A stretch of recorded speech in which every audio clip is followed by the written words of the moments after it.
Robert ShedLog for Sunday the 6th of September 2020. Hello, I'm Robert and welcome to my shed.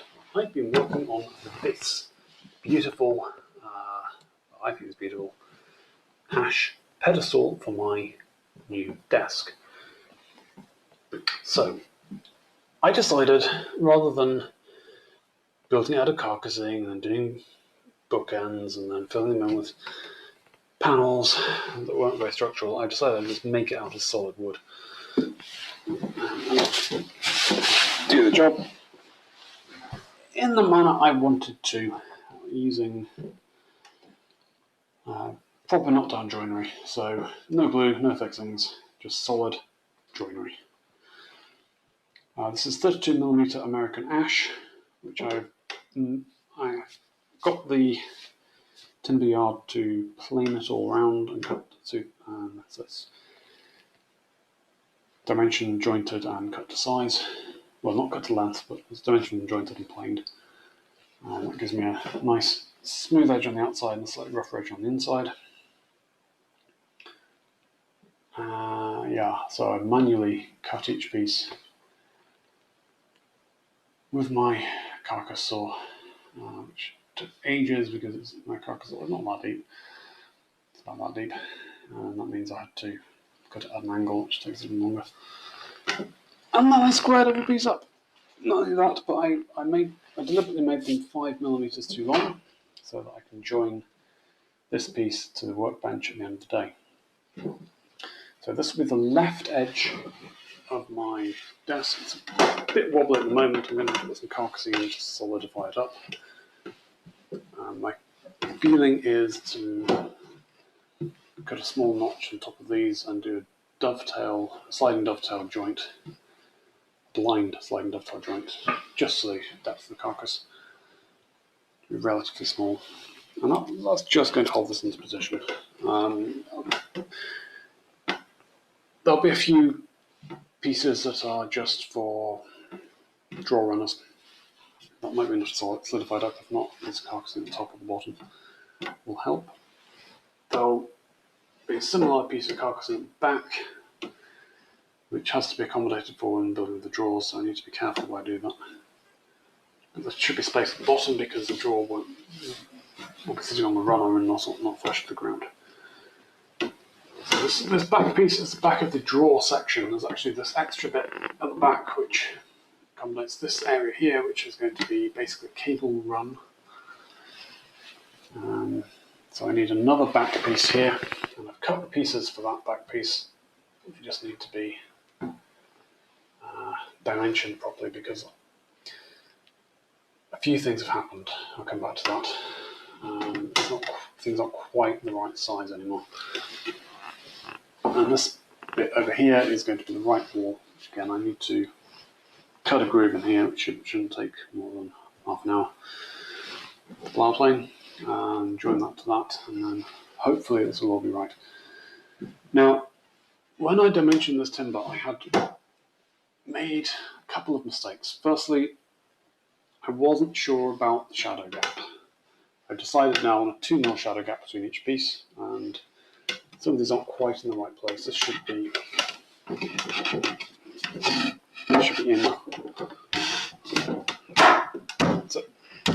And there should be a 2mm gap between each piece of wood, and that gap has a few advantages. Firstly, it means that if the wood expands and contracts, there's space for it. So the desk, even though it's made of solid wood, it's not going to buckle even if it gets too wet or too dry. Secondly, if there's anything even slightly out horizontally, so if the tongue isn't quite in line with the groove by 1/10 of a millimetre or so, you won't notice because there's a gap there anyway. Thirdly, it's quite pretty to have a shadow gap in there. It makes it look more obviously wooden. It adds interest. It's obviously not just someone slapped a veneer on the top of it. You can see the depth of it. You can see that doesn't go away. You know there's joinery happening, which I think adds a lot of value to the piece.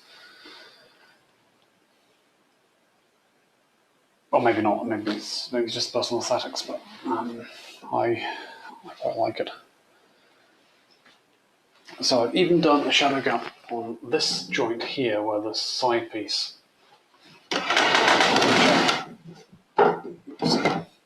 This side piece joins onto this one.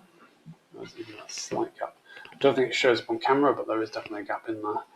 And that is 2mm because that's a flush joint. So I cut the tongue 2mm longer than the groove. That just sits in. This one doesn't. This is the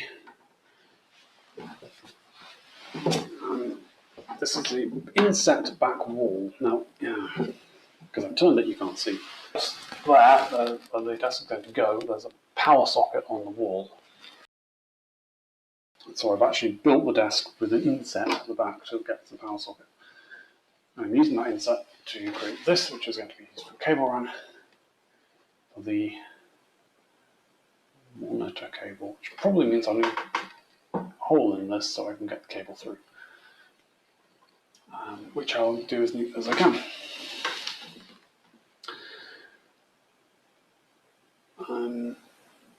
So yeah, the biggest problem I've had so far is that this piece, well, when I dimensioned all of the timber, I dimensioned it on the assumption that I would be doing some kind of clever joinery.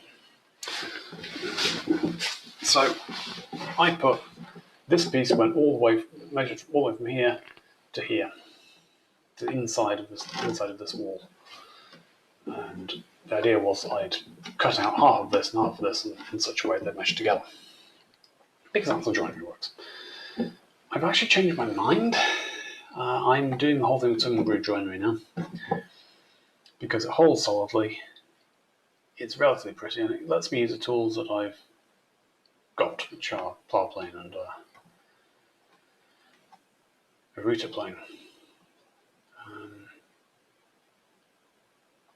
I could talk a bit more about plough plane and the router plane, actually, but I'll stick with this for now.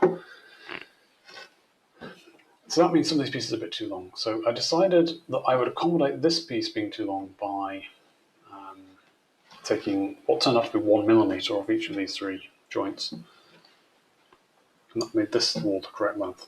I need to take a bit more off of these to make this wall fit properly. Again, that's doable. There's enough leeway to do that, and I really have to completely redimension these pieces, which go to the back, because at the moment this piece will fit here, and this piece goes next to it, and this has to be flush with this. So that's not going to happen. So I need to cut these almost in half. But that's actually not too bad.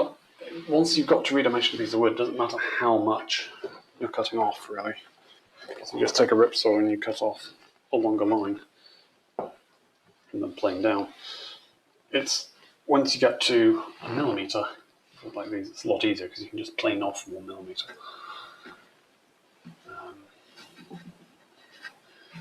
So yeah, once it's all done with all my tongue and groove shadow gap, that'll be really, I think it will look really nice. I've then got to make the drawer boxes, and I've got to lose half a centimetre, 5mm off the top, in such a way that I can cut matching slots into the underside of the desktop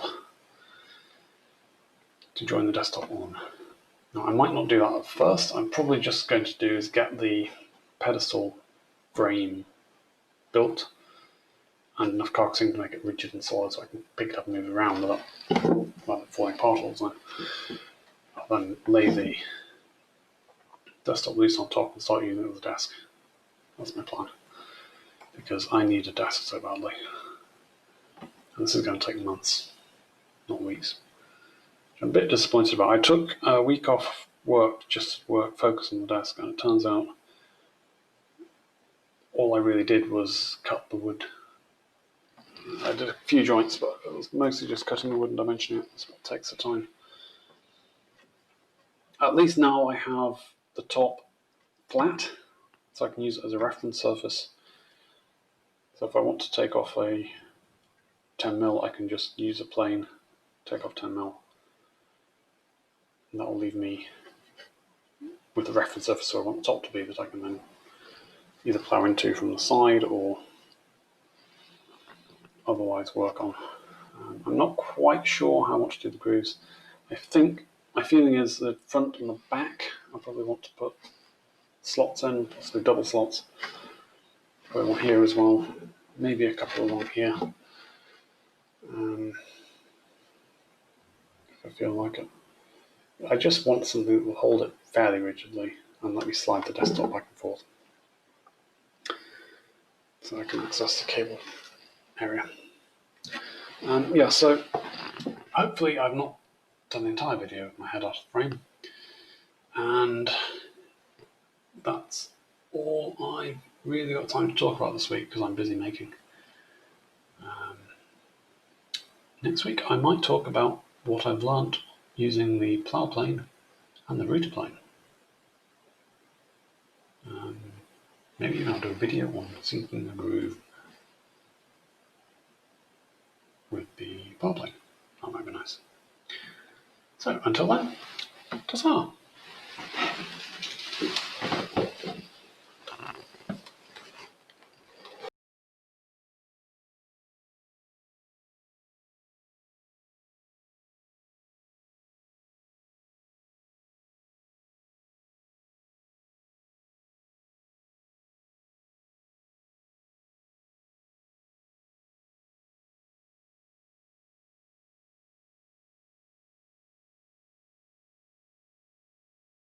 Actually, I quite like the tongue and groove. It's relatively simple to do, and it just slots in very firmly. So I have to look at the monitor because I can't see what my face is. I might redo this. Yeah, so that's what I'm up to. I'm going to restart again.